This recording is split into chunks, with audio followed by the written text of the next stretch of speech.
Olá, meninos, tudo bem? Na nossa aula de hoje, nós vamos ler o conto Bilhete de Amor e fazer a correção das atividades sobre ele. Vamos lá? O bilhete de amor. Logo que colocou os objetos embaixo da carteira, Pitu encontrou o bilhete e leu. Ficou vermelho, colocou no bolso, não mostrou a ninguém. De vez em quando, mordia-lhe uma curiosidade grande, uma vontade de reler para ter certeza. Era uma revelação que ele não estava esperando. Não podia dizer que estivesse achando ruim, pelo contrário. Ele estava com vontade de olhar para trás, para as últimas carteiras, e procurar uma resposta com o olhar. Era um tímido e não se encorajava. A professora explicava no mapa as regiões do Brasil e ele viajava num rumo diferente.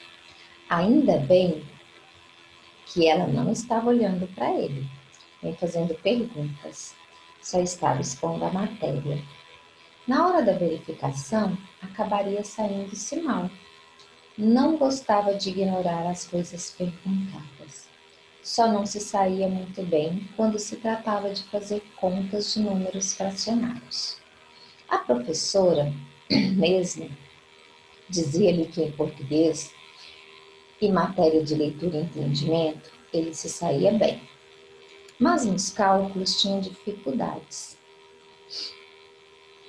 Agora estava distante. Pensava em poesias românticas e música sentimental. Estava meio perdido nos pensamentos confusos, o bilhete queimando no bolso. Uma vontade de relê-lo palavra por palavra. Interessante, não era um bilhete bem escrito, tinha até erro de português. Por que a curiosidade? Só ele sabia dele.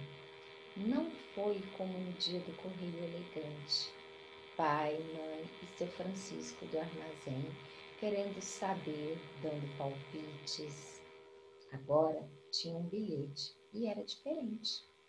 Tinha um bilhete que trazia uma declaração de amor e uma assinatura. Trazia mais. Trazia um convite para um bate-papo na praça às 2 horas, se ele quisesse namorar de verdade. No intervalo, escreveu o bilhete fechado no banheiro. Quando ela chegou, a resposta a esperava na carteira. Quase no fim da aula, ele criou força e olhou para trás. Marina sorria confirmando. Ele sorria também. Diversas vezes ele olhou para trás e a encontrou olhando. Trocaram sorrisos e olhares. Os dois estavam vivendo uma ternura primeira e não sabiam escondê-la mais. Tanto assim que a professora pediu que ele virasse para frente, observasse o que ela estava pedindo para a pesquisa do fim de semana. Naquele fim de semana, ele iria pesquisar alguma coisa nova, que não tinha experimentado, como alguns outros de sua idade e turma. Bom, vamos analisar aqui o texto primeiro pela estrutura, depois a gente pega a parte de interpretação, tá? Quando eu penso num conto, primeira coisa, vamos distinguir. Por que aqui é conto e não crônica, já que está falando de namoricos de adolescência, isso é uma coisa comum.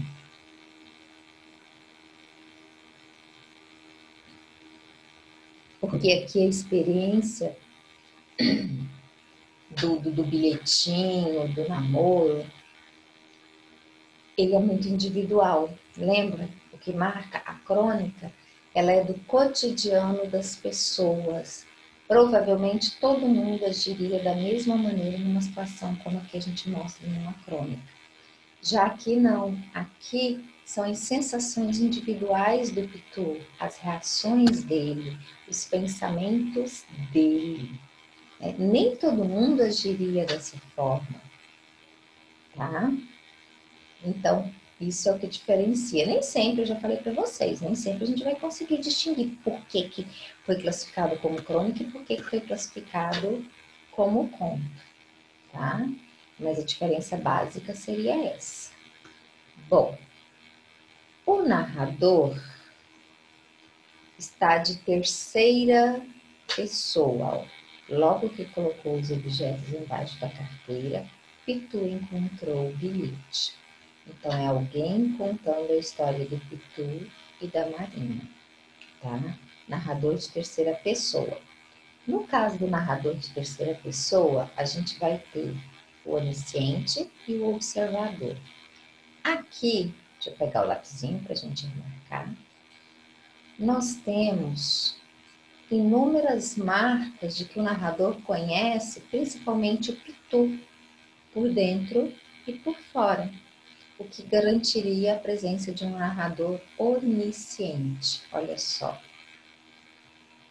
Até aqui a gente tem só observação. Ó. Logo que colocou os objetos embaixo da carteira, Pitu encontrou o bilhete, leu, ficou vermelho, colocou no bolso e não mostrou para ninguém. Isso qualquer narrador veria. Agora olha só. De vez em quando, mordia-lhe uma curiosidade. Como é que o narrador observador ia saber que ele estava curioso?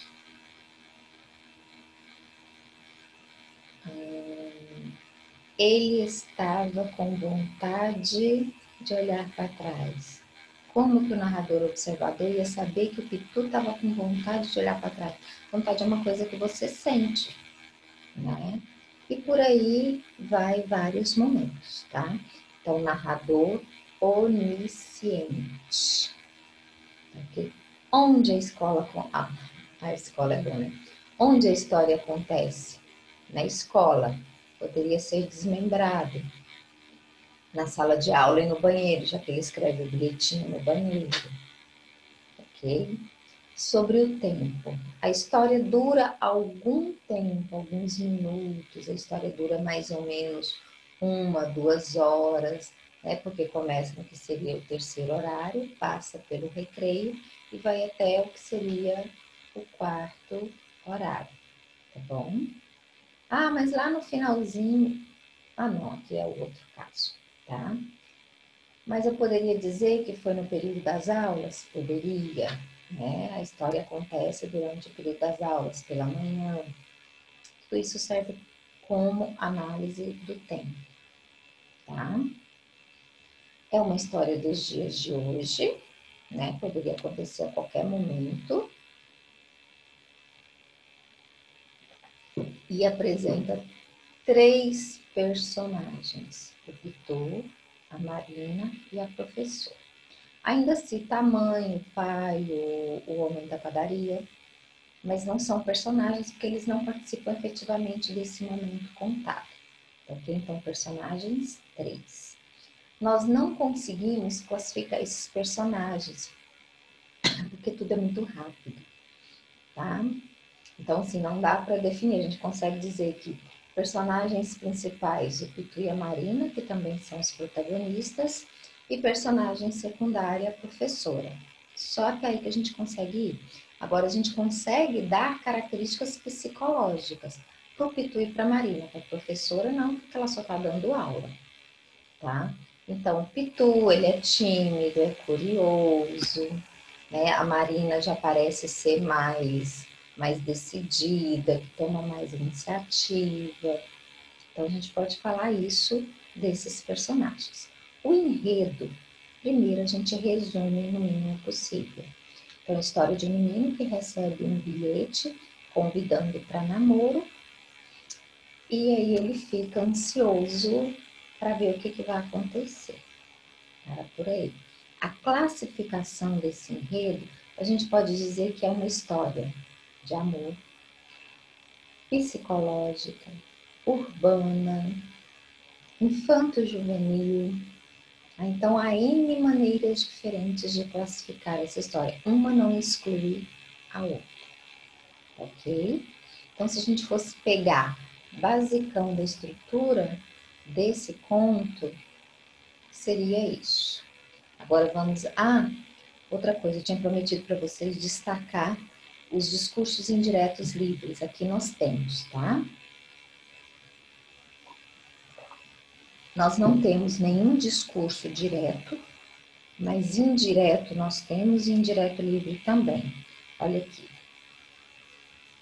Aqui, indireto livre, ainda bem que ela não estava olhando para ele nem fazendo perguntas. Quem é que está falando isso? É o Pitu pensando ou é o narrador que está dizendo que ainda bem que a professora não estava olhando para ele? Não dá para saber pela maneira como está colocado aí, tá bom? Por isso, nós temos aqui um discurso indireto livre, tá? Lá na página de baixo, também temos, aqui, quer ver?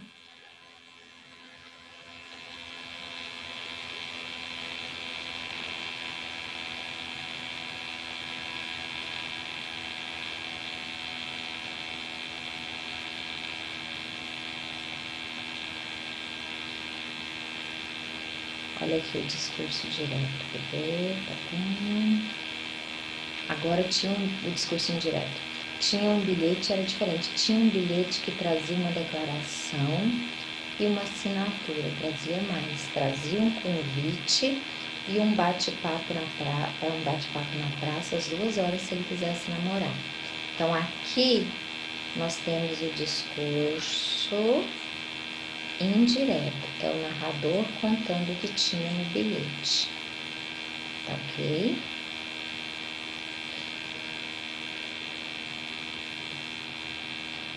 Já aqui,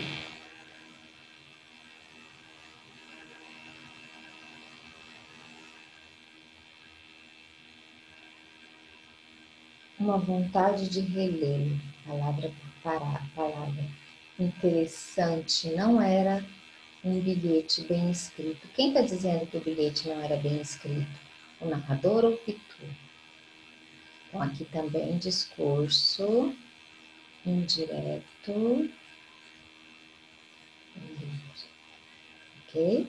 Então, só para vocês verem bem a diferença. Vamos às questões. Questão número 1, pedir, tá? Que é justamente aquela análise dos elementos do conto, da narrativa que a gente fez. Questão 2.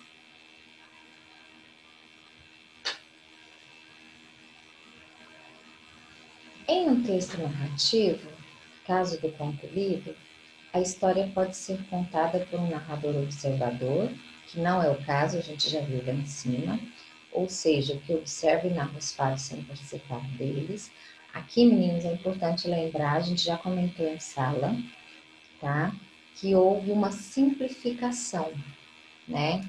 Aqui fala de narrador observador, mas o que nós temos é um narrador de terceira pessoa, ok?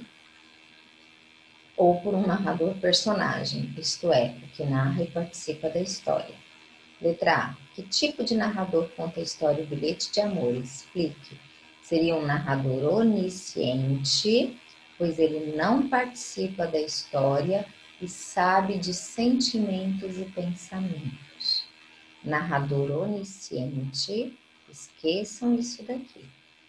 Narrador onisciente, pois ele não participa da história e sabe pensamentos e sentimentos dos personagens, ok? B. Caso esse texto apresentasse o outro tipo de narrador, ou seja, o narrador personagem, o que mudaria com relação aos fatos narrados na história? Mudaria o foco, gente, ou mudaria a perspectiva, tá? Então, você teria ou a Marina ou o Pitu contando a sua própria história. Então, caso o narrador fosse também um personagem, a história teria um ponto de vista mais subjetivo ainda. Se a gente achou a história muito sentimental, se fosse um dos dois meninos contando a história, seria mais sentimental, mais subjetivo. Então, mudaria a perspectiva da narração. Ou seja, nós teríamos com mais ênfase só o ponto de vista ou só o sentimento do personagem que narrou, tá bom? Questão 3. O conto gira em torno do personagem Pitu, que ao entrar na sala de aula depara-se com um bilhete embaixo de sua carteira. Qual era o conteúdo desse bilhete? Um convite para um passeio e para namorar, de maneira bem simplificada. Então, o conteúdo do bilhete era um convite para um passeio e para namorar. B. Pitu correspondia ao interesse de Marina? Sim. O nervosismo, a ansiedade dele deixa bem claro que ele também tinha interesse por ela. Sim, o nervosismo e a ansiedade de Pitu deixam bem claro que ele também tinha interesse por ela. 4. Releia o texto observando o comportamento de Pitu ao receber o bilhete. Letra A. Quais características do menino ficam evidentes? Né? Quando ele recebe o bilhete e fica todo nervoso daquele jeito, a gente percebe que ele é vergonhoso, empolgado, tímido, ansioso, ok? Após receber o bilhete de Marina, Pitu ficou envergonhado e ao mesmo tempo empolgado. B. O que o comportamento dele revela? Que ele estava apaixonado. Toda aí, independente da idade, toda pessoa apaixonada, normalmente diante da pessoa amada, ela fica um pouco encabulada e ansiosa. C. De que modo a atitude dos personagens está relacionada com a fase da adolescência? De maneira total, né? Por quê? Porque apaixonar-se, sentir-se inseguro, sentir-se ansioso, são situações bem típicas da adolescência, até por uma questão de inexperiência, de não saber como agir diante de situações novas, ok? Então, apaixonar-se e sentir-se nervoso com isso, ansioso, inseguro, são situações típicas da adolescência.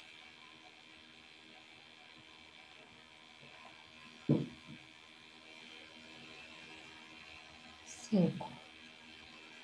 O enredo do conto apresenta introdução, conflito, clímax e desfecho. Todo conto tem isso. Sabendo disso, enumere as situações descritas abaixo, de acordo com a ordem que elas acontecem na narrativa. Então, primeiro, Pitu encontra um bilhete inesperado embaixo de sua carteira ao chegar à escola. Segundo, após a leitura do bilhete, ele fica envergonhado e ao mesmo tempo empolgado. Terceiro, no intervalo, Pitu escreve um bilhete de resposta e coloca na carteira de Marina. E quarto, Pitu e Marina passam a aula toda na expectativa do encontro na praça à tarde, depois da aula. 6. De acordo com o enredo do conto, assinale V nas alternativas verdadeiras e F nas alternativas falsas. O bilhete não apresentava desvios da língua portuguesa, pelo contrário, né? Lá no início da segunda página do texto, ele fala exatamente isso, que o bilhete não era bem escrito. Então, primeiro item, falso. Pitu encontrou embaixo de sua carteira um bilhete de amor enviado por Marina, sua colega de sala, verdadeiro. Pitu não era um menino tímido, pelo contrário, o texto fala o tempo inteirinho que ele ficou envergonhado. Por isso, lidava com situações amorosas de forma tranquila e desembaraçada. Tá vendo? Totalmente o oposto do que o conto fala. Falso. No intervalo, Pitu escreveu um bilhete respondendo ao bilhete de Marina, aceitando propostas do encontro verdadeiro. A professora enviou um bilhete aos pais de Pitu, informando sua falta de atenção durante a aula. No texto não fala de bilhete nenhum, diz apenas que a professora chamou a atenção dele para ele prestar mais atenção à tarefa que ficaria para o fim de semana. Então, falso. Pitu saía-se bem nas disciplinas de português e não nas disciplinas de matemática. Verdadeira, a professora fala isso para ele. 7. Releia o trecho abaixo. A professora explicava num mapa as regiões do Brasil e ele viajava num rumo diferente. Ainda bem que ela não estava olhando para ele, nem fazendo perguntas, só estava expondo a matéria. Na hora da verificação, acabaria saindo-se mal. Não gostava de ignorar as coisas perguntadas. Só não se saía muito bem quando se tratava de fazer contas de números fracionários. A professora mesma dizia-lhe que em português, em matéria de leitura e entendimento, ele se saía bem, mas nos cálculos tinha dificuldades. Então, aqui a gente vai analisar a palavra mal, que aqui é advérbio de modo, e as duas palavras bem, que também são advérbios de modo. Assinale a alternativa com as palavras correspondentes aos antônimos de bem e mal, destacados no trecho que você leu, em sua respectiva ordem. Então, nós vamos trocar pelo oposto. Na hora da verificação, acabaria saindo-se bem. Só não se saía muito mal, lembrando que o mal com L, que é o oposto de bem, e entendimento, ele se saía mal com L. Então, a gente tem bem, mal e mal com L. Então, nós vamos marcar o primeiro item, ok? Bom, por hoje é só essa daqui, tá? Nós ainda vamos ler e analisar outros textos de contos, de crônicas, para que a gente consiga entender bem esses dois estilos literários, né? Que, apesar de pequenos, exigem muita atenção nossa na hora da análise. Ok, meninos? Até a